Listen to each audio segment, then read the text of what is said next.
हाँ, आज का जो ये वीडियो है एम एस एक्सेस में डाटा टाइप। एम एस एक्सेस की प्रत्येक फील्ड के लिए कौन कौन से डाटा का टाइप उपलब्ध है या डाटा के प्रकार होते हैं। तो एम एस एक्सेस में टेबल में डाटा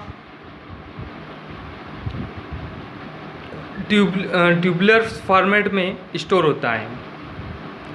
डाटा को डाटा फील्ड के नाम से भी निरूपित किया जाता है। मतलब कुल मिला के कोई भी डाटाबेस फाइल हुई उसमें जो डाटा टाइप कौन कौन से हो सकते हैं डाटाबेस फाइल में। एक्सेल में भी मैंने बोला आपसे कि एक्सेल में भी था यही टेक्स्ट डाटा टाइप।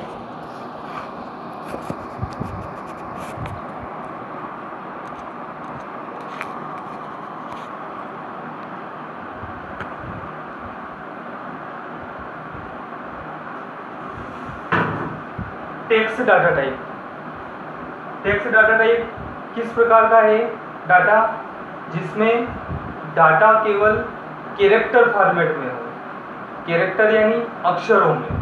जैसे अपन सेल में नेम लिखते हैं, एड्रेस लिखते हैं, तो केवल ये डाटा टाइप जो है टेक्स्ट फॉर्मेट की गिनती में आएगा। फिर ये data type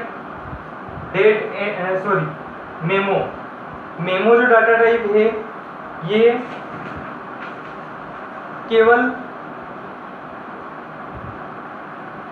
255 character data store करता है। मतलब ये CR जो रहती है, CR मतलब कैरेक्टर रिकॉर्ड यानी चरित्र प्रमाण पत्र।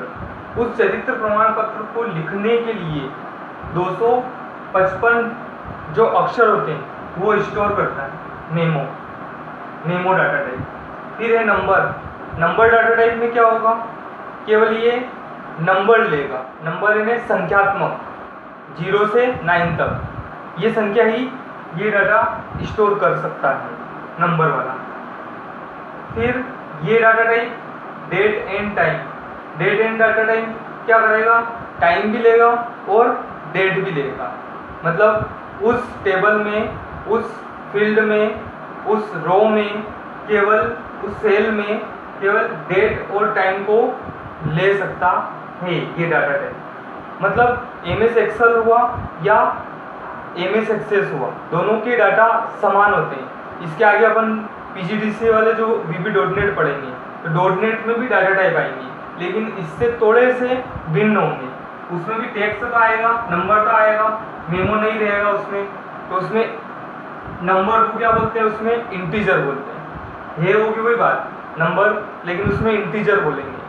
उसमें टेक्स्ट को CHAR 4 कैरेक्टर बोलेंगे। तो ये डाटा टाइप सब में DBMS में सब में प्रयोग किए जाते हैं। और वेरी इंपॉर्टेंट क्वेश्चन है, एक्सेल में भी आ सकता है, इसमें भी आ सकता है ये वाला क्वेश्चन। और आपके जो कॉम्पिटिटिव एग्जाम होती है उसमें भी पूछा जाता है कि ये डाटा टाइप क्या होते हैं। तो अभी आप इस तरीके से अच्छी तरीके से समझ लोगे तो आपको सब जगह आपको ये काम ही आएंगे। फिर अगला क्या है, नंबर हो गया, memo, number, date and time, है ना। अब करेंसी में केवल रुपीस डाल सकते हैं, पैसे डाल सकते हैं, जो पैसे वाले अमाउंट वगैरह जो बैंक वगैरह में। तो वहाँ पर हमको डाटा टाइप क्या सिलेक्ट करना पड़ेगा, करेंसीज डाटा टाइप सिंबल। जैसे डॉलर है तो डॉलर के लिए जैसे 150 रुपये लिखे तो 150 रुपये तो ये संख्या होगी 150, लेकिन जब उस फील्ड में कैसे पता चलेगा ये करेंसी है, तो करेंसी के लिए ये रुपीस वाला साइन, डॉलर है ये डॉलर वाला साइन, ये साइंस लगेंगे उसमें, तो ये पता चलेगा कि ये 150 रुपीस है। तो ये डाटा टाइप करेंसी के लिए प्रयोग किया जाता है। फिर अगला है ऑटो नंबर यानी एक्सेल में उन्होंने 1 और 2 लिखा था, 1 और 2 लिखा था और ऑटोमेटिक नंबर जनरेट होते थे, तो वो ऑटो नंबर इसमें होता है। फिर अटैचमेंट में क्या कर सकते हैं, कोई भी फाइल को अटैच किया जा सकता है। अटैच यानी PDF फाइल है तो उसको अटैचमेंट, जैसे अपन व्हाट्सएप पे अपन जैसे अटैच करके ही उसमें ग्रुप में डालते हैं अपन, तो ये फाइलें अटैच करने के लिए अटैचमेंट वाला डाटा टाइप प्रयोग किया जाएगा।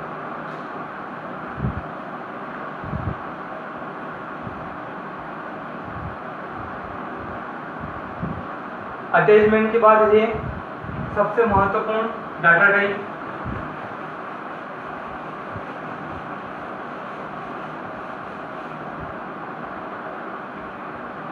OLE।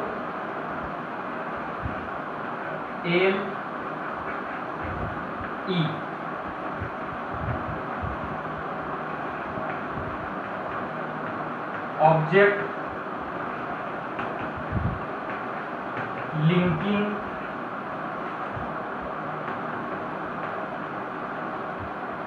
इवेंटिंग।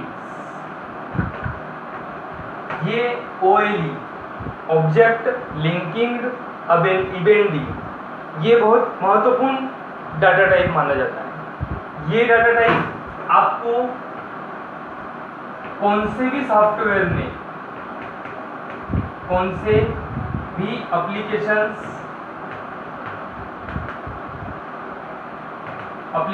सॉफ्टवेयर से कौन से, ध्यान से सुनना, यदि इस पे आपको दिखाई नहीं दे रहा हो तो मेरी बात जो है वो आप ध्यान से सुनना। इसमें क्या होगा, कौन से भी एप्लीकेशंस, जैसे माइक्रोसॉफ्ट वर्ड है, माइक्रोसॉफ्ट वर्ड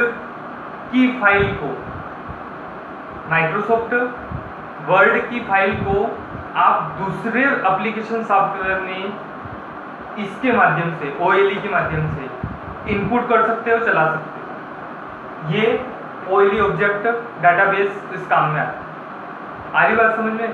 जैसे हम व्हाट्सएप चला रहे हैं और इंस्टाग्राम में हम व्हाट्सएप की फाइल को ले जा रहे हैं, लेकिन वहाँ सपोर्ट नहीं कर रही, तो वहाँ सपोर्ट नहीं कर रही मतलब, उदाहरण बता रहा हूँ, वहाँ सपोर्ट नहीं कर रही मतलब कुछ ना कुछ प्रॉब्लम आ रही है। तो ऐसी कंप्यूटर में यदि कोई किसी एप्लीकेशन में कोई फाइल सपोर्ट नहीं करे तो इस OLE ऑप्शंस का यूज किया जाता है, इसका यूज करना ऑब्जेक्ट लिंकिंग इवेंटिंग का।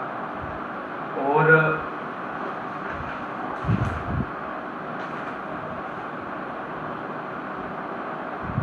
अगला है हाइपरलिंक, जो अपनों ने वर्ड में पढ़ा था, हाइपरलिंक ऑब्जेक्ट